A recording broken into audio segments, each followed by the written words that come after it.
Hello everyone, welcome back to MW mentor और मैं आपका टीचर मोहतरम वहाब। और आज की क्लास 22 में हम बात करते हैं कि स्पेन टैग को किस तरीके से यूज किया जा सकता है और साथ साथ आपके जो हेडर पोर्शन है उसको फिक्स्ड अपनी वेबसाइट पे किस तरीके से किया जा सकता है। So let's start. ठीक है, यहाँ से मैं इस सेक्शन वेक्शन को हटा देता हूँ, मुझे सेक्शन नहीं चाहिए और मैं यहाँ पर इसकी बॉडी में थोड़े लिखाई करता हूँ। तो मैं यहाँ पर एक टैग लगाता हूँ, आर्टिकल टैग बनाता हूँ कि मैं अब आर्टिकल लिखना चाह रहा हूँ। और इस आर्टिकल में मैं यहाँ पर पैराग्राफ लिखना चाह रहा हूँ। पैराग्राफ में मैं डमी टेक्स्ट उठाकर डाल देती हूँ।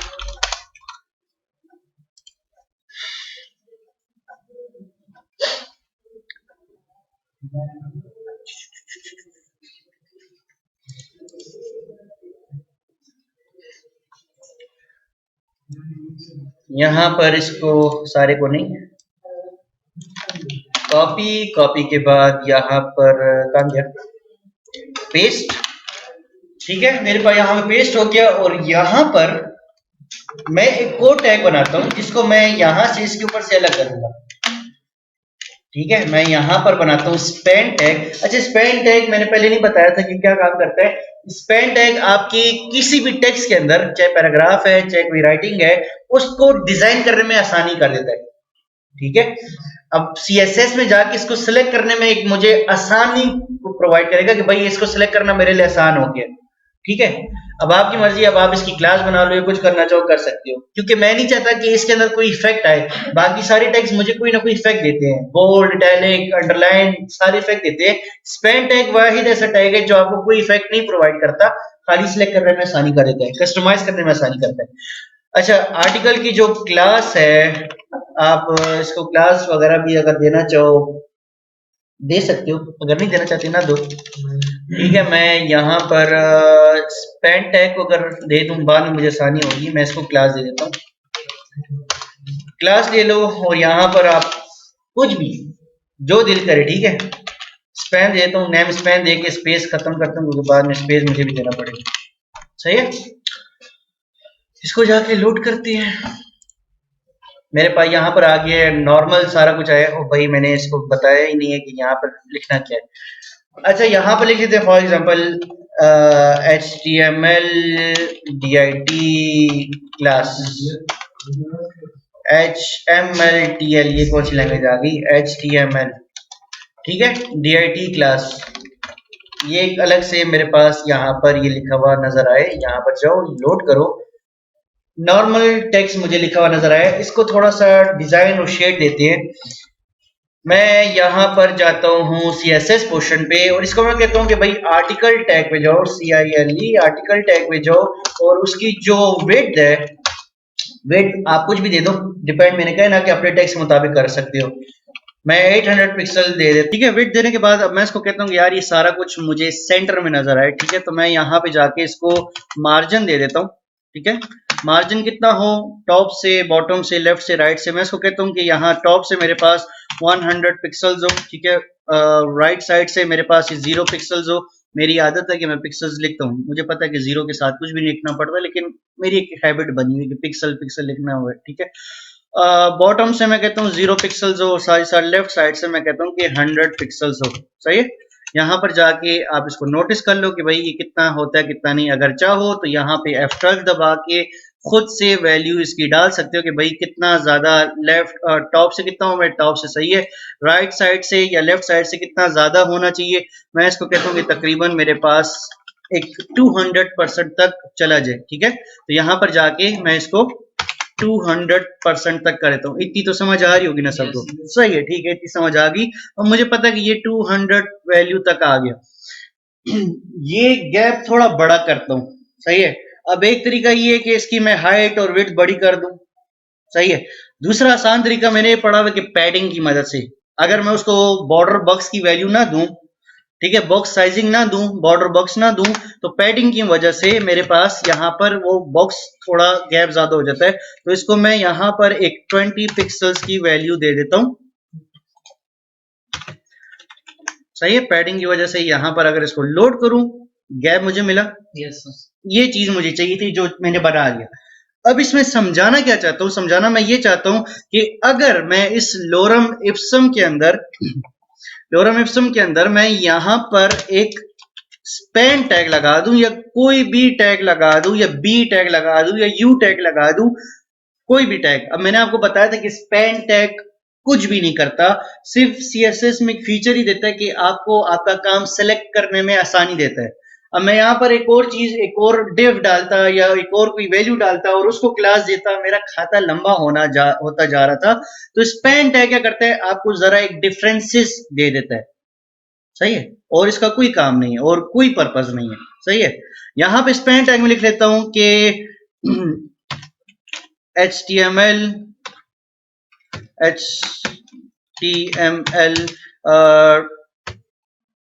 DIT क्लासेस, सही है।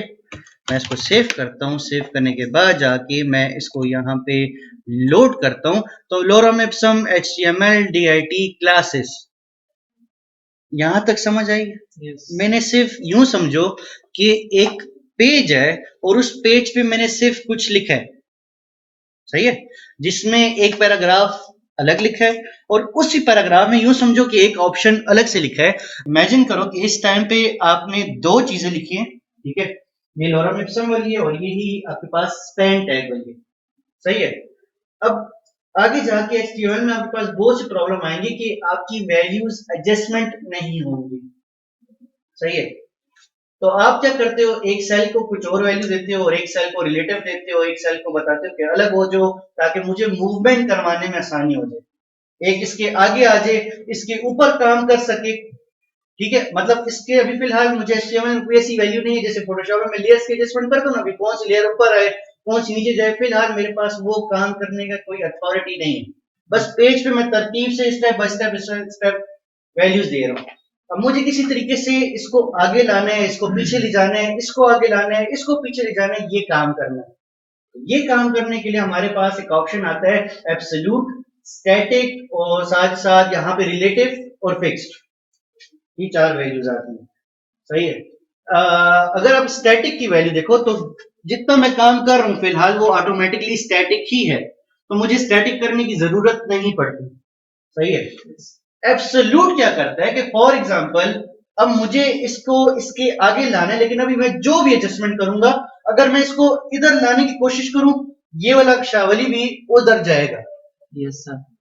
मैं इन दोनों को साथ एडजस्टमेंट नहीं कर पा रहा, लेकिन अभी फिलहाल ये पेज के साथ अटैच है।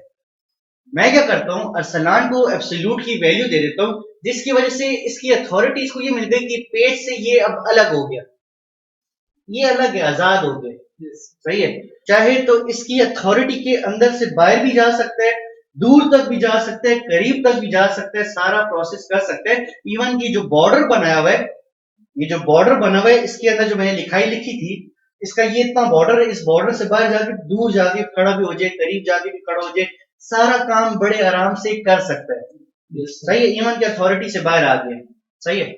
अब यूं समझो कि शावली को ये चीज अच्छी नहीं लग रही, शावली कह रहे कि बिल्कुल इसको फ्रीडम क्यों मिल गई है, तो ये क्या करता है, अगर मैं चाहूं, मतलब कंट्रोल करने में अभी भी मुझे जरा सा मसला आएगा कि वैल्यू कुछ और दे रहा हूं, ये कहीं और भाग रहा है, सही है। इसको एब्सोल्यूट बनाए, इसको फ्रीडम दे दी। अब मैं क्या करता हूं कि इस पे थोड़ी सी रिस्ट्रिक्शन लगानी है, तो रिस्ट्रिक्शन लगाने के लिए हम कहते हैं कि घर के बड़े को बताऊंगा, रिलेटिव्स को बताऊंगा कि भाई आप ये काम कर रहे हो, तो शावली को मैं एक रिलेटिव्स की वैल्यू दे देता हूँ, ये इसके रिलेटिव बन जाओ। तो रिलेटिव क्या होता है कि इसका बड़ा बन गया, तो बड़ा बनने के बाद ये कहेगा कि हाँ भाई फ्रीडम में रहो, घूमो फिरो, अलग से रहो, लेकिन बॉर्डर के अंदर, बॉर्डर जहां तक है उस बॉर्डर में ही रह के मेरे आगे रहो, बेशक मेरे यहाँ पे साइड पे जाओ, ऊपर जाओ, साइड पे जाओ, लेकिन बॉर्डर के अंदर काम करो।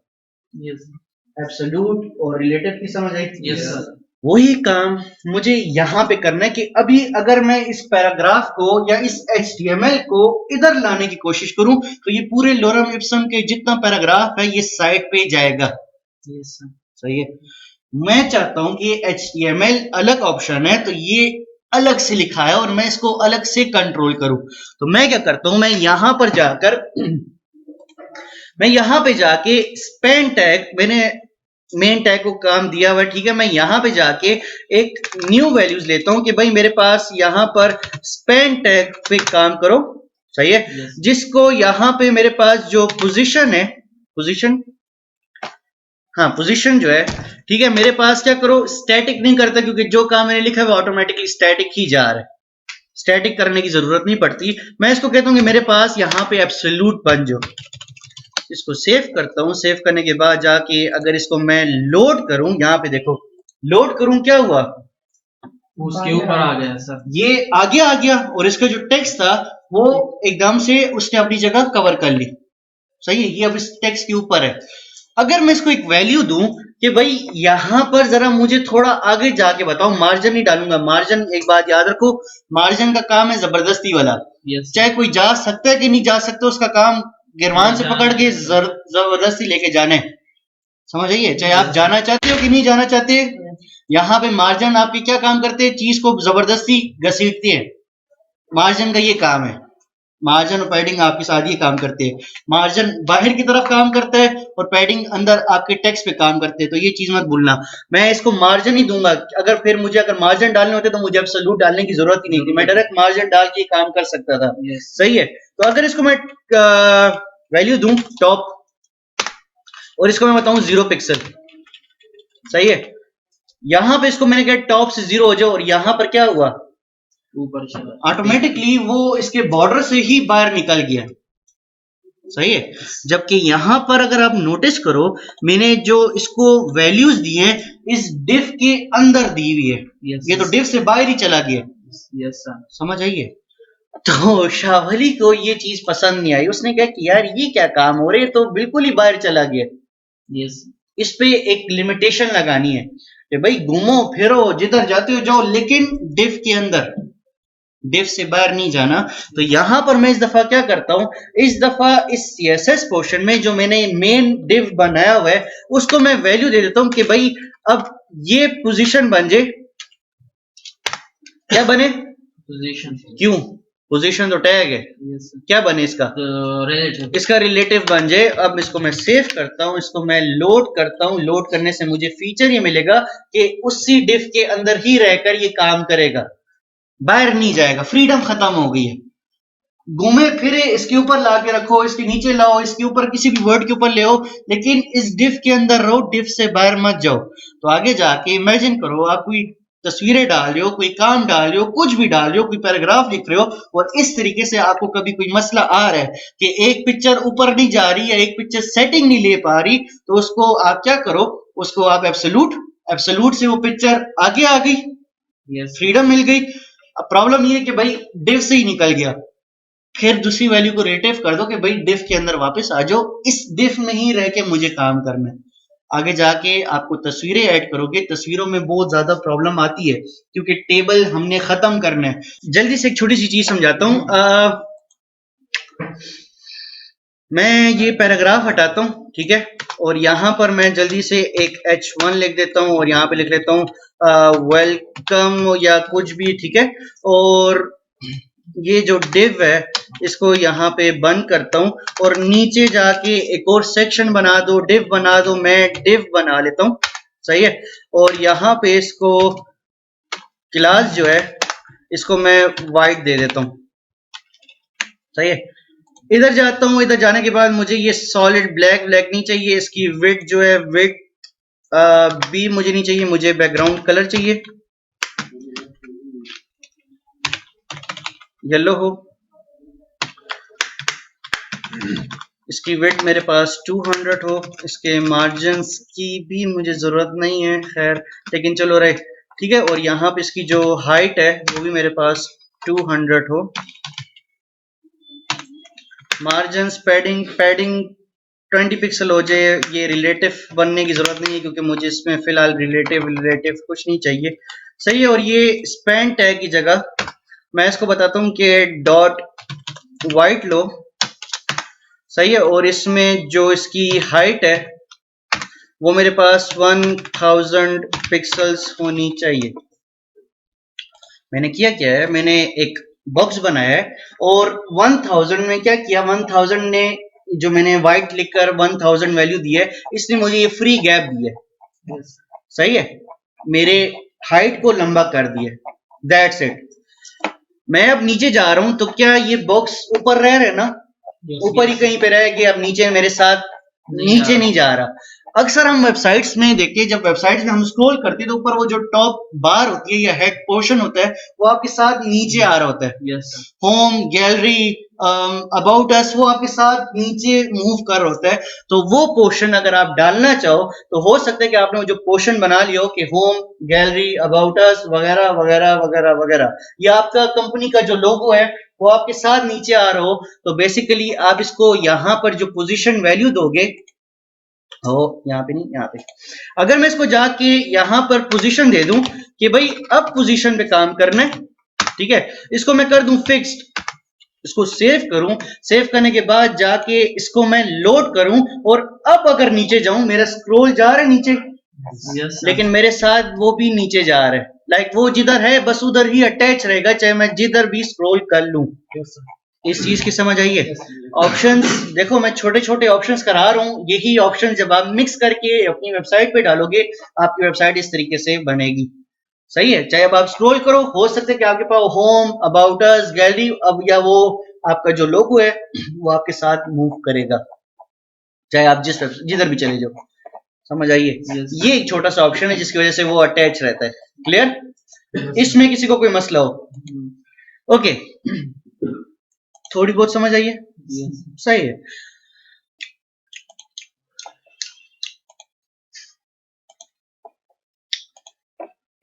तो उम्मीद है आपको समझ आई होगी, और कोई भी क्वेश्चन होगा तो आप कमेंट सेक्शन में जरूर बताएंगे। Thank you.